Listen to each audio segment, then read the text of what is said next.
Alors aujourd'hui, dans cette vidéo, je vais vous parler des planètes.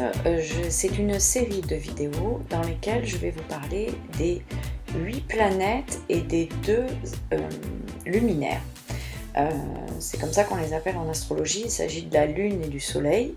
Ce sont 2 luminaires et après nous avons une série de 8 planètes. Donc je vais vous parler chaque vendredi maintenant de chacune de ces planètes et de la signification de chacune de ces planètes. Aujourd'hui, je vais commencer par le Soleil. Donc je vous invite tout d'abord, si ce n'est déjà fait, à vous abonner à ma chaîne YouTube pour recevoir les prochaines vidéos sur les différents signes du zodiaque que je publie le mercredi, sur l'actualité astrologique, sur le développement personnel, la sophrologie, pour les publications du lundi. Et nous allons de suite commencer. Bonjour, je suis Nathalie Marco, astro-coach, conférencière et formatrice en astrologie.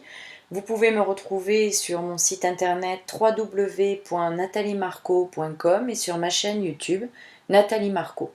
Alors aujourd'hui dans cette vidéo, je vais vous parler, je vais commencer la série des planètes et surtout aujourd'hui je vais vous parler du Soleil qui est un luminaire, aussi votre mission de vie. En fait, le signe solaire et la maison dans laquelle se trouve votre Soleil vont représenter les raisons de votre vie sur Terre, les raisons, pour quelles raisons vous êtes là, vous êtes né à ce jour-là, à ce moment-là, et le rôle dans lequel, le rôle surtout pour lequel vous êtes né. Et en fait, si vous mettez en action le rôle pour lequel vous êtes né et si vous êtes dans votre mission de vie, alors vous allez vous sentir heureux, vous allez vibrer, rayonner, vous allez vous sentir en vie. C'est pour ça aussi que un des mots de clé du soleil, c'est le rayonnement, parce que vous allez rayonner. C'est aussi votre personnalité, je dirais votre personnalité profonde par opposition à la personnalité, à votre personnalité d'apparence que vous pouvez dégager avec votre ascendant. On le verra à un autre moment, la signification de l'ascendant. Mais le soleil, en fait, quand vous rencontrez quelqu'un, au premier abord, la première image que vous donnez à la personne, au monde, c'est votre ascendant. Ce n'est pas votre signe solaire. Et très souvent, quand je dis que je fais de l'astrologie, il y a des gens que je ne connais pas qui me disent « Ah bah dis-moi alors quel signe je suis ?» Oui, mais je peux ce que je vais te dire, c'est ton ascendant que je ressens. C'est ce que tu me montres là, c'est ton ascendant. Ce n'est pas votre signe solaire. Donc à partir de là, je ne peux pas, sauf si vous connaissez votre signe solaire, votre ascendant, mais à partir de là, si je dis un signe qui peut-être est réel, puisque c'est l'ascendant, mais si vous ne le connaissez pas, vous ne pouvez pas savoir. Voilà. Donc, voilà, sachez que votre personnalité, le soleil, c'est votre personnalité, mais votre personnalité profonde, pas celle que vous montrez au premier abord. C'est telle que vous êtes vraiment à l'intérieur de vous. Ça, on le voit quand vraiment on se connaît bien, quand on vit avec quelqu'un, qu'on connaît vraiment depuis très longtemps une personne, on arrive à voir sa personnalité solaire. Alors, pour tout le monde, il va représenter, pour tout le monde, pour l'homme comme pour la femme, il va représenter le père d'une certaine façon, pas forcément le père tel qu'il était réellement dans la vie, dans la vie, mais plutôt le père tel que le natif, la personne dont on a le thème sous les yeux, a perçu son père. C'est tel que le natif a ressenti son père. Pour un homme, ça va représenter sa part masculine, bon, pour une femme aussi d'ailleurs, mais pour un homme c'est beaucoup plus important bien sûr. Donc ça va être sa part masculine, sa façon de vivre sa masculinité. Ça va être représenté par le signe dans lequel se trouve le soleil et aussi les aspects que forme le soleil avec le reste du thème.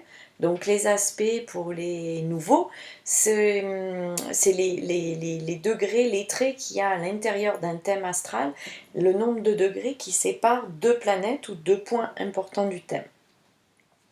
Et ça va être aussi la masculinité dans le domaine dans lequel elle va se vivre le plus. Et ça va être représenté par la maison dans laquelle se trouve le soleil dans le thème d'un homme. Alors pour une femme, c'est aussi sa part masculine. Bon, bien sûr, elle sera plus ou moins importante selon les femmes, comme selon les hommes aussi. Il y a des hommes qui ont une part masculine moins importante que chez certaines femmes même, ou que chez d'autres hommes. Et dans le thème d'une femme, le soleil va représenter le mari et l'homme idéal pour elle. L'homme tel que elle imagine l'homme idéal pour sa vie. Voilà. Souvent ça représente le mari. Bon, après c'est à vérifier avec d'autres indices qu'on verra au fur et à mesure. Mais dans l'esprit, le soleil c'est ça. Alors pour résumer, c'est votre identité qui est nuancée selon le signe dans lequel se trouve votre soleil. Et ça, on le détermine par le jour de votre naissance, le jour et le mois de votre naissance. Et puis après, ça représente aussi donc votre mission de vie, votre façon de rayonner quand vous êtes dans votre mission de vie et que vous êtes épanoui. C'est votre personnalité profonde. Au fond de vous, votre vraie personnalité, c'est le soleil. Pour les hommes comme pour les femmes, ça représente le père en général, non pas tel qu'il était réellement, mais tel que vous l'avez perçu vous, enfin le natif tel qu'il a perçu son père. C'est la part masculine pour un homme comme pour une femme, et c'est le mari, pour une femme, c'est le mari, voire l'homme idéal pour elle. Voilà, donc j'espère que cette vidéo vous aura intéressé. Je vous invite à la partager, à me mettre des commentaires ci-dessous si vous avez des choses à rajouter par rapport à cela ou des choses que vous souhaitez que je développe dans l'avenir.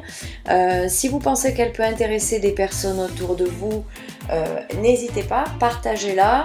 Je me ferai un plaisir aussi de répondre à vos commentaires. Pensez à vous abonner à ma chaîne et surtout, on se retrouve vendredi prochain pour vous parler de la lune. Voilà, je vous souhaite une bonne semaine. À très bientôt. Au revoir.